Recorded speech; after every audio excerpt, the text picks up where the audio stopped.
madame, Bonjour Ghislaine, bienvenue sur notre plateau d'entretien exclusif. merci beaucoup de me recevoir. Je vais vous présenter qui êtes-vous. Alors je suis Mariamta Moussanang, je suis franco-tchadienne, je suis productrice du podcast Afrotopic, également enseignante à Sciences Po Paris et consultante en politique publique. C'est bien entendu, nous parlons aujourd'hui dans cet entretien du projet Afrotopic, comment il a commencé, de quoi il s'agit. Merci beaucoup pour cette question, parce que en réalité le projet Afrotopic est pour ainsi dire né à N'Djamena. Je suis revenue en 2018, ça faisait alors 4 ans que j'avais quitté le Tchad, puisque je m'étais installée à N'Djamena après mes études en France pour travailler, développer des projets entrepreneuriaux. Et en 2018, à mon retour, je me suis rendu compte qu'il y avait un grand décalage entre ce qui occupait toute l'actualité dans les pays occidentaux, notamment en France où je vivais, la crise écologique, la crise climatique, la crise de la perte de la biodiversité. Et ce que on nomme là-bas, au fond, la crise écologique, ça n'est pas autre chose que la crise du modèle de développement. Or, ce même modèle de développement, on continue à le pousser ici, dans des pays comme le Tchad, au Sahel, partout autour de nous, et sans le remettre profondément en question, et sans remettre en question les institutions sur lesquelles il s'est construit, et notamment sur tout simplement l'insoutenabilité du modèle et l'exploitation massive des ressources fossiles principalement. Donc, dès que vous constatez ce problème, quelle a été la première impression? Alors, pour vous expliquer un peu comment j'ai construit ma réflexion et comment le podcast est né au fond de cette exploration un peu contemporaine de la jeunesse, parce que à cette époque j'avais 30 ans quand j'ai commencé le podcast, je vais vous expliquer comment toute cette réflexion et le projet est né. Quand je suis revenue donc en 2018, j'ai constaté que le pays était en quelque sorte un peu à l'arrêt. J'ai retrouvé des chantiers que j'avais quittés en 2014 qui n'étaient toujours pas terminés. L'hôpital public était en grève, la fonction publique d'une manière générale était en grève. 4 ans après, absolument. 4 ans après, l'école publique était en grève. Et j'ai réalisé qu'en fait, tout ça était lié au fait que l'État n'avait plus la possibilité d'assurer son service public. Pourquoi ? Parce que la principale ressource fiscale de l'État, qui abonde le budget à partir duquel il finance ses politiques publiques, provient de l'exploitation du pétrole, n'est-ce pas ? Or, fin 2014, début 2015, c'est là que la crise a commencé à véritablement se faire ressentir, puisque le pétrole, c'est une matière première qui est vendue sur des marchés internationaux dont les prix sont volatiles. Et le jour où le pétrole s'est retrouvé à coûter presque moins cher que le coca, l'État tchadien s'est retrouvé dans une difficulté assez importante pour payer ne serait-ce que les salaires des fonctionnaires.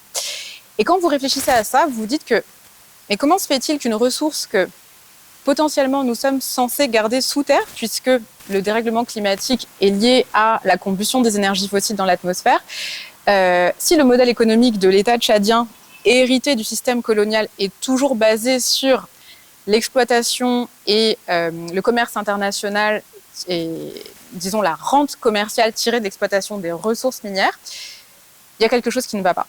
Parce que l'économie locale, on passe complètement à côté. Ce n'est pas elle qui finance l'activité de l'État, ce n'est pas par d'autres ressources fiscales comme la TVA que l'État peut fonctionner et financer ses services publics. Or, l'économie qu'on appelle l'économie informelle, je trouve qu'on appelle improprement l'économie informelle, en fait, c'est l'économie réelle, mais c'est une économie qui n'est pas fiscalisée. Donc qui tourne dans un circuit qui alimente, c'est l'économie de l'activité réelle de la population, mais ce n'est pas l'économie qui finance les services de l'État. Et c'est véritablement à cet endroit-là qu'il y a une déconnexion, puisque nous fonctionnons sur des institutions qui ne sont pas nées du contexte local, qui ne sont pas reliées aux réalités locales vécues par la population. Donc, du coup, vous transportez, si vous me permettez, le modèle qui est en train de changer. Lequel modèle qu'on a amené au moment de la colonisation en Afrique, qui de l'autre côté ne fonctionne plus, qui est en train de changer, vous vivez tout ça. Et quand vous arrivez sur le terrain, vous vous rendez compte que ça ne marche pas et vous avez envie de remettre la même politique qui est d'actualité en Occident, en Afrique. C'est ça, si vous me comprenez ? Alors, Ce que j'ai essayé de faire avec Afrotopic, c'est surtout de donner la parole à tous les chercheurs, tous les intellectuels, tous les scientifiques et les militants de terrain qui sont engagés dans des véritables projets de transformation profonde de la société et qui développent finalement des dispositifs, des expérimentations de terrain qui pourraient faire office de politique publique plus tard, qui pourraient passer à l'échelle. Parce que cette critique, au fond, la critique du développement, elle n'est pas nouvelle. Elle a déjà... en fait, la critique du développement, elle existe depuis le début des politiques publiques de développement international, parce que c'est un développement capitaliste, un développement qui finalement cherche à transposer les mêmes logiques d'accumulation et d'amélioration des conditions de vie de la société par des dynamiques d'accumulation individuelles. Or, on peut imaginer d'autres... Basé sur la recherche de la richesse individuelle ou de l'intérêt. On peut voir ça comme ça, alors qu'en fait, on peut imaginer qu'un certain nombre de services soient démarchandisés et que ce soit l'accès à des services essentiels comme la santé, comme l'éducation, comme l'habitat digne et durable et viable, tout simplement, puisque, vous le savez, on est à N'Djamena, ici même on a chaud. Ouais. Nous construisons des bâtiments avec des matériaux qui ne sont pas adaptés, avec des techniques qui ne sont pas adaptées. Et ça nous entraîne dans un cercle très vicieux qui nous oblige à avoir recours à des ressources énergétiques qui sont extrêmement chères, extrêmement onéreuses. Faire fonctionner des climatiseurs, tout simplement parce qu'on n'a pas construit de la bonne manière, c'est dommage. C'est dommage et surtout, ça n'est pas viable. Donc le but, c'est d'adapter la politique de développement aux réalités locales. Oui, en fait, moi, ce que j'essaie de faire avec Afrotopic, ça a été vraiment de donner, si vous voulez, de donner de l'écho, de donner de la visibilité et de donner accès à des travaux de recherche qui sont très innovants, qui sont développés par des chercheurs du Nord comme du Sud. Mais la plupart du temps, ces travaux de recherche ne circulent pas, ils n'irriguent pas, ils ne viennent pas alimenter les débats de la société. Ils souffrent de vulgarisation ? Ils ne sont pas assez saisis et mis en circulation. Que ce soit les travaux de recherche ou bien encore les initiatives locales portées par certains acteurs militants de terrain, écologistes, dans tout type de domaine, technologique aussi.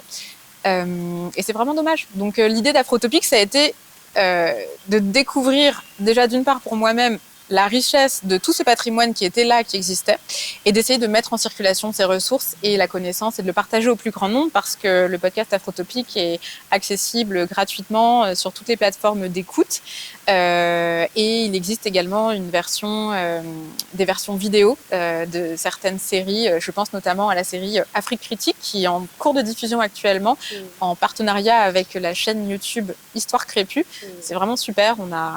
On a eu une grande chance de pouvoir rencontrer une dizaine de penseurs du continent africain, l'ancienne génération, la nouvelle génération, qui nous permettent de déconstruire nos représentations de ce que pourrait être le développement de demain en Afrique.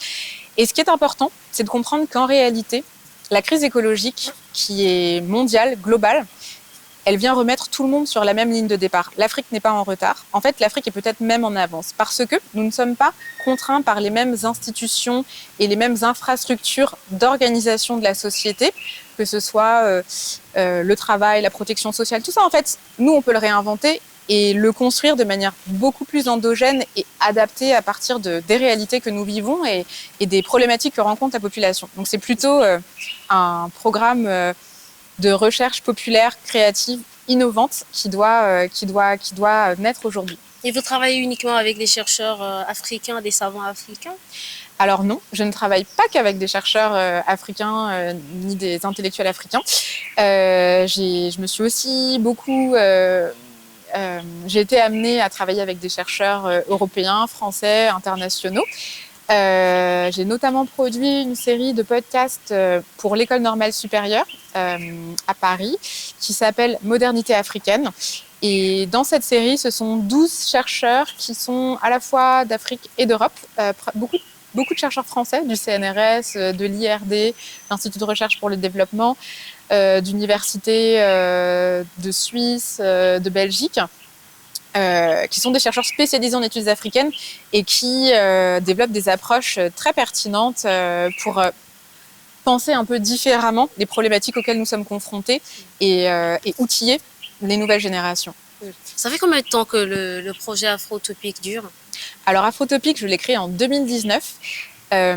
Aujourd'hui, il a 4 ans. 4 ans, j'entame la 5e année, la 5e saison.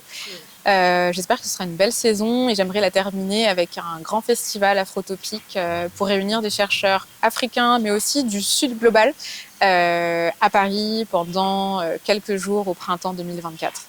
Ce sera quoi la suite? Très bonne question.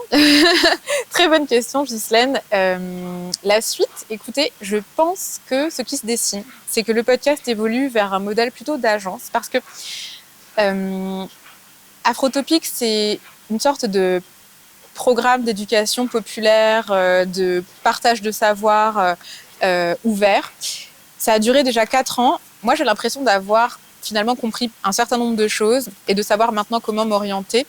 Et donc, au fur et à mesure, c'est comme une école aussi pour vous? Exactement. Moi-même, j'apprends. Je suis la première diplômée du podcast Afrotopic. On peut dire ça comme ça. Non, vraiment, ça a été moi-même avant tout une démarche d'apprentissage pour moi-même, en fait. Parce que ces savoirs ne circulent pas. Il faut aller les chercher. Il faut du temps, ça demande des ressources. Je me suis consacrée à ça et j'ai décidé de le partager. Mais maintenant, ce que j'aimerais, c'est passer à une nouvelle étape et développer une agence. Je me suis beaucoup nourrie de notamment une démarche d'innovation sociale qui a été créée dans les années 80 au Sénégal par une équipe de chercheurs, de sociologues principalement, qui font de la recherche-action et qui ont développé une myriade de projets, tous potentiellement transformateurs, véritablement. Enfin, avec un potentiel de transformation radicale de la société, dans le sens que les projets se sont appuyés sur l'expertise des populations, que ce soit l'expertise des femmes qui gèrent les tontines pour innover et développer des banques adaptées aux besoins de l'économie des ménages de la classe moyenne, que ce soit des projets d'assainissement dans les quartiers pensés par les populations elles-mêmes et fabriqués aussi par les populations elles-mêmes. En fait, il y a toute une série de projets qui se sont appuyés sur cette démarche de recherche populaire en partant du principe que l'expertise vient de l'expérience et que donc ceux qui ont la meilleure expertise, ce sont avant tout les populations qui vivent les problématiques auxquelles elles sont confrontées. Et sur un continent qui est très jeune, qui a besoin d'imaginer et de construire ses propres institutions de la protection sociale, de l'habitat durable, quand je dis la protection sociale, c'est tout ce qu'il y a autour, c'est-à-dire s'assurer une retraite, s'assurer des allocations d'activité, chômage, ou en tout cas trouver déjà du travail. C'est la voie qui me paraît la plus prometteuse et Afrotopic va très certainement se transformer en agence de recherche / laboratoire d'innovation et de créativité sociale et environnementale. C'est très beau. Et pour le chat, comme vous êtes franco-tchadienne, vous avez fait un état des lieux, on en est où sur cette question de développement populaire, d'éducation populaire, est-ce que les autorités, les Tchadiens eux-mêmes ont au moins compris qu'ils doivent changer quelque chose? Je pense que les choses changent lentement, qu'elles évoluent, et qu'en fait, il appartient un peu à chacun, à la société civile, de s'emparer des problématiques et d'apporter... En fait, je crois qu'on fonctionne aussi beaucoup par la preuve, par l'exemple. L'exemple et l'expérimentation. Et qu'il faut vraiment se faire confiance. En fait, je crois que on n'a même pas forcément besoin d'attendre que les autorités se mettent en mouvement ou que ce soit les institutions internationales qui pensent une fois de plus et qui développent les programmes, les cadres à l'intérieur desquels l'innovation de la jeunesse africaine va pouvoir se développer. Je pense qu'en fait, la jeunesse innove déjà. Elle est déjà très créative et qu'elle a surtout besoin de se faire confiance et de réaliser qu'en fait, elle est vraiment maîtresse de son propre avenir et que, une fois de plus, ce qu'on appelle la crise écologique mondiale, c'est la crise du modèle de développement. Ça veut dire qu'en fait, là-bas, ça ne va pas. Et que, non pas on commençait à le formuler comme ça, mais qu'en réalité, il est très fort probable que ce qui va s'inventer demain, ici sur un continent qui n'est pas salarié, en termes de protection sociale, c'est ce qui va se faire après-demain dans les pays occidentaux. Ce sera votre mot de fin? Ou il y en a un que vous voulez ajouter?